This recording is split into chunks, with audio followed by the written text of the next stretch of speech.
కానీ సార్ సెంటర్లో ఢీ కొట్టే వ్యక్తి రాహుల్ గాంధీ ఉంటారనుకుంటున్నారు. కష్టం, పక్క కష్టం అంట, కష్టం. కష్టం. ఎందుకంటే 24/7 పని చేయాలి అన్న.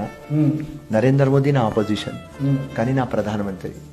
ఆ ప్రధానమంత్రితో నేర్చుకుంటా నేను ఒకటి ఏమంటే, ఒక్క హాలిడే కూడా తీసుకోలేదు.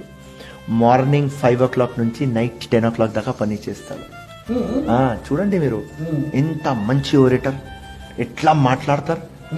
సబ్జెక్ట్ అమెరికా పోని, లండన్ పోని, హిందుస్థాన్ ఆ జెండా ప్రౌడ్నెస్ పెడతారు. సో నేను ఆ పార్టీకి ఇప్పుడు ఓటేయలేదు, ఆ పార్టీ ఫేవర్ లేను, కానీ మా ఒక వ్యక్తి, మా ప్రధానమంత్రి అంటే గుడ్, ఎక్సలెంట్ అంట. సో అట్లా ఒక వ్యక్తి 7 years నుంచి వచ్చినాడు, 1 హాలిడే కూడా తీసుకోలేదు.